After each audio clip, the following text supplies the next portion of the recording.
Signora Presidente, signor Presidente esecutivo, cari consiglieri esecutivi, cari colleghi.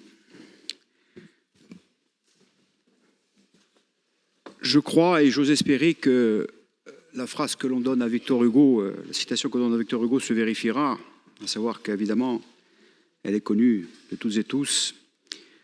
Rien de plus puissant au monde qu'une idée dont le moment est venu. En tout cas, c'est notre souhait. C'est notre souhait. Une idée qui est, évidemment, ça a été évoqué par l'ensemble des bancs, notamment issus du mouvement national, une idée qui est portée par nature. La nature de l'existence d'un peuple dont il est normal qu'il puisse décider sur sa terre de ses choix de société, qu'il fasse d'ailleurs des bons choix ou qu'il fasse des erreurs. C'est l'idée portée par nature, historique et culturelle. Mais une idée qui quand même, et c'est là où peut-être peut se dessiner un chemin de convergence, qui a été quand même patiné, qui a évolué. Ceux qui en sont vecteurs ont essayé de faire en sorte de la rendre crédible, techniquement, juridiquement, faire en sorte que cette idée soit vue comme un élément de modification de la vie des Corses au quotidien. C'est pour ça que quelquefois je suis un petit peu étonné qu'on se retrouve dans des débats de 1992 ou de 1984. Je le dis, sans atermoiement, mais en même temps, ni sans polémique, ni sans rancœur, pour aller au fond des choses. Je m'attarderai d'abord sur, et c'est tout à l'honneur de la droite de l'avoir fait, sur le fond et sur la forme du propos de la droite, qui représente un courant d'idées au sein de la société corse. Et évidemment, nous sommes dans l'absolu respect du fait démocratique et du respect du propos porté. Le fait de pouvoir porter une modification constitutionnelle, alors d'abord, je note que nous ne sommes plus tout à fait dans le droit constant, ce qui a été véhiculé jusqu'à ce jour, ou du moins jusqu'à la proposition écrite, et que l'on est face à une proposition de justification de modification constitutionnelle. J'y vois un petit espoir que les choses peuvent cheminer. Pour porter un pouvoir d'adaptation. Ce que je voudrais dire là-dessus, à l'aune des travaux, et c'est pour ça que je parlais d'une idée qui s'est patinée, qui a évolué, de la commission de Romain Colonne, mais aussi d'autres commissions avant lui. Je pense encore une fois au regretté Pierre Chaubon. Je pense évidemment, y compris aux anciennes mandatures nationalistes, celles de 2017 et 2015, sur ces travaux-là.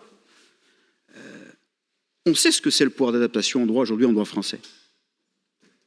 Et je vais le dire crûment, ce n'est pas un pouvoir d'adaptation donné à la collectivité de Corse. C'est une demande constitutionnalisée faite par l'hémicycle et qui choisit en opportunité, c'est le gouvernement, parce qu'il faut dire les choses devant les Corses aujourd'hui, c'est le gouvernement ou le Parlement français, si le gouvernement choisit de transmettre la demande, qui habilitera ou pas, dans un nombre limité de compétences, je cite le rapport de Richard Ferrand, président de l'Assemblée nationale, qui présidait à la réforme constitutionnelle de 2018, si on a démontré une situation particulière, et on va y revenir, habilité, puis délibération encore de la collectivité, puis ratification encore le Parlement, Assemblée nationale et Sénat, sur chaque demande. Sur chaque demande. Donc, un saut d'obstacle, un parcours du combattant. Je rajoute, si la demande ne met pas en cause les conditions essentielles d'exercice de la liberté publique, nous sommes d'accord, ou, et c'est là où sur le bas blesse, sur la nature de ce que nous sommes, un peuple par rapport au centralisme ou au colonialisme français, ou d'un droit constitutionnellement garanti.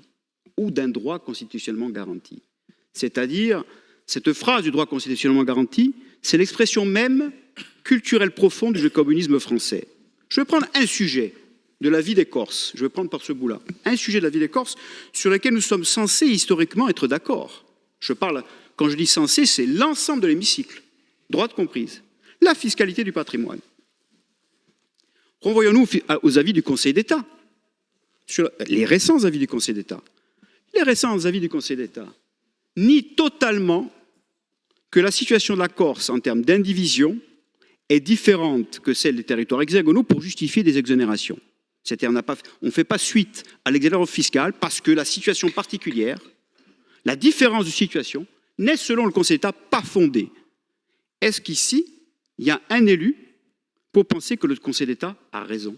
ou est-ce qu'ici, nous sommes tous d'accord pour dire que le Conseil d'État poursuit une œuvre idéologique et non juridique en la matière comme dans d'autres domaines?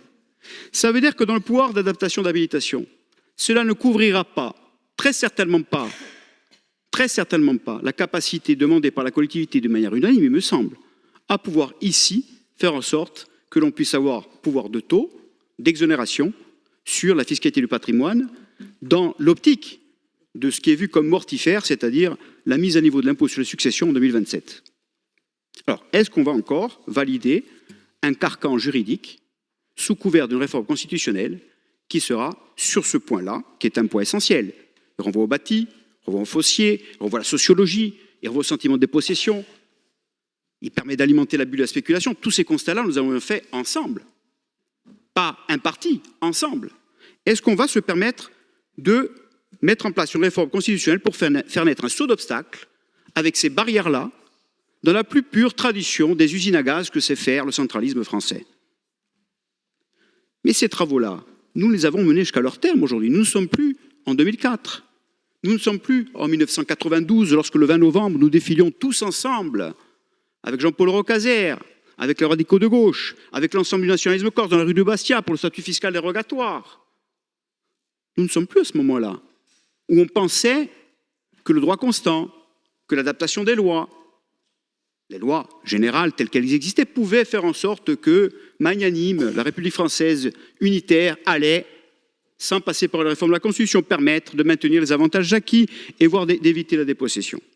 Donc je prends cet exemple-là parce qu'il est quand même évident dans l'incapacité donnée, faite par l'adaptation, à pouvoir répondre à des choses urgentes, centrales, communément admises comme telles. C'est pour ça que je crois, et j'en appelle vraiment sur ce plan-là un chemin à ce qu'on poursuive sur l'œuvre de la convergence, parce que nous sommes au début du débat. Je pense qu'il est utile que l'on ne se mette pas chacun dans un couloir politique, voire un couloir électoral. Nous sommes au début du débat et le rendez-vous est quand même important à l'aune de tout ce que l'on sait aujourd'hui qu'on ne savait pas hier sur ce plan-là. Il ne s'agit pas, encore une fois, de faire gagner un camp, mais quand même d'essayer de penser à ce qui va advenir, notamment en 2027, lorsqu'on va expliquer aux Corsards, si on l'avait su, on serait allé au pouvoir normatif direct. Carotte abbassada, trop tard. Je vous rappelle que le débat est le même pour le crédit dépôt investissement en Corse. Je vous l'ai rappelé sur la session du 28-29 juin, où il y a une mise à niveau au droit commun qui fait qu'aujourd'hui, on fait le tour des entreprises avec les DGFiP pour recouvrer les sommes, parce que le crédit d'impôt n'est pas sécurisé, et que la seule façon de sécuriser, je regarde Alex Vichiguer qui est évidemment d'accord avec moi sur ce point, c'est d'avoir un pouvoir de taux et d'adaptation des aides d'État dans un pouvoir autonome, direct. L'adaptation ne le permettra pas, au nom du droit constitutionnellement garanti, l'égalitarisme devant l'impôt. Vous voulez encore prendre ce risque-là au nom de la peur, de la crainte, du dogmatisme? Parce que là, il n'y a plus que l'argument de la crainte. Il n'y a pas l'argument de la faisabilité. Il n'y a pas l'argument de la faisabilité opérationnelle. Et je ne le dis pas pour faire en sorte de secouer, pour avoir raison. Je le dis pour dire qu'on est au début d'un débat. Au début d'un débat. Que la journée va passer. Qu'on va suspendre la séance. Et qu'il est peut-être important que l'on se dise qu'il est temps de converger. Il ne me semble pas, d'ailleurs, qu'il y ait plus de différence ici, ou alors je me suis trompé, entre Gilles Simeoni, Paul-Félix Benedetti, Jean-Christophe Angelini, Paul Coastal et Jean-Martin Mondolone, qui en avait entre Jacques Lafleur et Josepha Jagomet, qu'entre Jacques Lafleur et Jean-Marie Djibaou. La différence, c'est l'état d'esprit. L'état d'esprit, c'est est-ce qu'on veut essayer de converger, ou est-ce qu'on va rester dans notre couloir parce que les urnes ont parlé en 2021, elles parleront encore en 2028 ou en 2027, si on réussit la réforme. Il reste 4 ans, au bas mot, 4 ans. On a le temps de faire des élections territoriales. Pour ceux que ça peut rassurer, je vous rappelle que, malheureusement pour lui à l'époque, Winston Churchill, qui avait gagné la guerre, a perdu les élections en sortie. Vous voyez qu'il n'y a pas de lien entre gagner la guerre et gagner les élections. Donc on va peut-être relativiser les choses sur le plan électoral et se dire que ces débats-là, nous les aurons, et que le débat du moment, c'est la réponse structurelle, juridique, politique, institutionnelle pour l'avenir des Corses. Ça me paraît important de dire clairement que ce pouvoir d'adaptation est un pouvoir de demander dans la Constitution. Ce n'est pas un pouvoir d'adaptation direct. Ce n'est pas vrai, d'autant plus que je vais encore donner un autre argument, sorti toujours du même rapport de Richard Ferrand, qui pilotait donc la réforme constitutionnelle de 2018, qui prenait par ailleurs le changement de l'article 73, parce que justement, ce pouvoir d'adaptation était inefficient pour les collectivités outre-mer qui en avaient le droit. Parce que c'est ça que prenait la réforme de 2018 d'Emmanuel Macron, changer le pouvoir d'adaptation pour le simplifier. Ce qui n'allait pas de soi. c'est évidemment le caractère encadré. C'est-à-dire quand vous avez une loi générale, même si c'est une mauvaise loi, il ne faut pas déroger à l'assimilation qu'a voulu le législateur. C'est-à-dire, on ne peut pas tout adapter. Il y a une loi, même si elle est mauvaise, eh bien, nous sommes dans un couloir et on ne peut pas en sortir. Quand on cumule l'ensemble de ce saut d'obstacles avec ces éléments-là, on voit bien ce qu'il va advenir. Pour avoir une demande satisfaite tous les 10 ans, tous les 5 ans, au rythme des urgences dont on se prévaut tous qu'il faut les régler rapidement dans un temps court, c'est ça le vrai débat politique, de la question de la norme édictée ici. Est-ce que les Corses veulent que l'on règle la fiscalité du patrimoine ici, quel qu'était le choix électoral qu'ils ont fait auparavant? Mais bien sûr, vous savez très bien qu'ils préfèrent que ce soit ici que ça se règle que de demander à Bercy. Ils ont compris, les Corses, que Bercy ne va pas aller dans leur sens. Est-ce que les Corses préfèrent que le crédit d'impôt soit adapté ici plutôt qu'encore demander à Bercy? Aussi. Est-ce que les Corses préfèrent que sur les dotations générales de fonctionnement aux communes, on puisse avoir une capacité d'indexer celle-ci par une autonomie fiscale de la collectivité dans une relation à construire avec les territoires au coût de la vie, comme le demandent beaucoup de communes et de les contraintes, plutôt que d'avoir à chaque loi de finances 2023, 2024 ou 2025 de dire « Ah, on a encore une diminution des dotations d'État issues de Bercy ». Mais évidemment, ce sont des choses très concrètes qui, moralement et politiquement, ne font l'objet, vous allez poser la question à l'homme de la rue ou à la femme de la rue, d'aucune discussion. Et les gens se diront, je suis de droite, je suis de gauche, je suis autonomiste, je suis nationaliste. Est-ce qu'on est capable de faire tomber les barrières et d'aller sur ce sujet-là?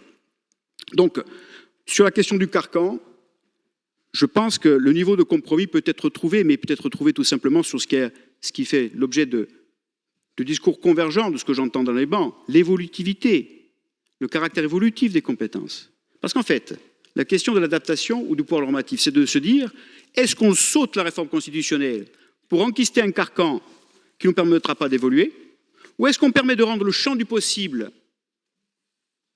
à investiguer dans la loi organique, et là, dans la loi organique, dont je vous rappelle quand même qu'elle sera de toute façon votée par le Parlement, il y aura des compromis à faire.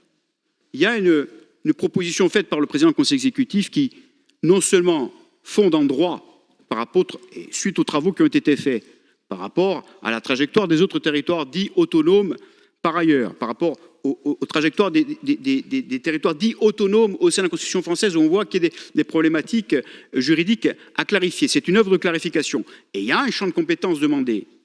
Est-ce que nous sommes capables de se dire que le compromis, c'est là qu'il faut le faire, plutôt que de, par crainte, de fixer un carcan où le champ de compromis ne sera plus possible? C'est ça la question qu'il faut se poser politiquement pour essayer d'avoir cette consensus, cette convergence souhaitée par tous. Je ne doute pas, malgré les vicissitudes, qu'avec le mouvement national, nous arriverons à converger. Ce n'est pas le souhait d'un parti. Je pense que c'est le souhait de l'ensemble des militants nationalistes de la rue. Je pense que c'est l'ensemble de ceux qui ont payé un lourd tribut, qui s'expriment et qui disent d'ailleurs qu'ils n'appartiennent ni à telle ou telle structure ou qui appartiennent à plusieurs structures. Et c'est, il me semble, aussi le produit de nos contributions respectives. Le champ de la délibération est ouvert. On va écrire ensemble cette délibération. Ça ne sera pas la délibération du Conseil exécutif, ça ne sera pas la délibération de la majorité territoriale, ce ne sera pas la délibération d'X, Y ou Z. Donc, cette trajectoire de forme démocratique est ouverte. La proposition de base par le rapport, on va le dire clairement quand même, elle n'a jamais été aussi haute. C'est la première fois qu'au sein du mouvement national, on parle d'un titre. C'est la première fois que l'on fait référence clairement à une autonomie législative. C'est la première fois. Je vous rappelle que dans la mandature précédente, lors de la réforme constitutionnelle de 2018, on parlait du contenu de l'article 72.5 et de l'article 74.2. Or, la démonstration a été faite que pour avoir le maximum de garanties juridiques du point de vue de la norme, notamment sur les sujets que je viens d'évoquer, il faut avoir pour seule barrière que le juge constitutionnel, donc l'autonomie législative de la Nouvelle-Calédonie, non pas parce qu'elle renvoie au processus d'indépendance, mais par statut comparé, est celui de la Sardaigne, de la Sicile, des Açores, celui qui correspond à l'autonomie législative européenne et méditerranéenne. C'est la première fois que cette œuvre de clarification est faite de la sorte. Donc je pense qu'avec le contenu qui est mis, qui sont les fondamentaux du mouvement national, sur le peuple, sur la langue, sur le statut de résident, il y a moyen de faire une convergence patriotique très forte, mais encore d'aller au-delà. Encore d'aller au-delà. Et c'est évidemment notre souhait. Je ne serai plus long parce que je pense que nous avons beaucoup à faire dans les heures qui arrivent. Je voudrais simplement dire que je ne crois pas qu'on soit dans un jeu de rôle ici. Il ne me semble pas qu'on soit dans un jeu de rôle et il ne faudrait pas que l'on finisse dans un jeu de rôle de toute façon. Je ne partage pas évidemment la question du roman national. Parce qu'un roman, ça suppose que les choses ne se sont pas passées, qu'on s'est inventé une histoire. Ce n'est pas le cas.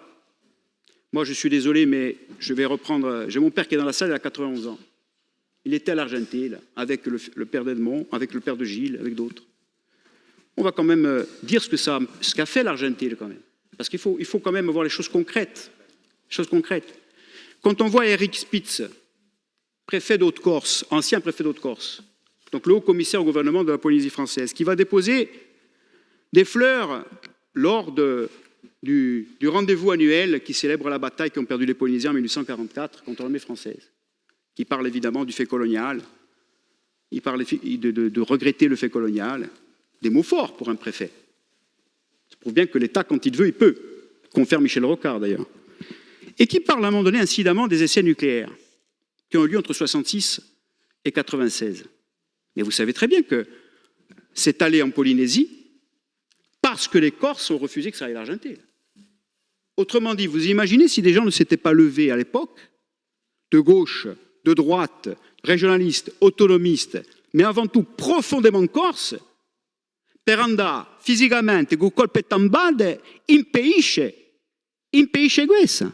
Ça, ce n'est pas un roman. Hein. Ça, ce sont les faits. Donc je crois qu'il faut aussi que chacun se dise que ce qu'on est en train de faire ici est extrêmement important. Il faut croire aux signes, il faut croire à l'état d'esprit et il faut croire aux volontés. Nous sommes prêts à y aller. Nous sommes prêts à aller. Il n'y aura pas de gagnant, il n'y aura pas de perdant, même si ça a été dit, j'ai entendu.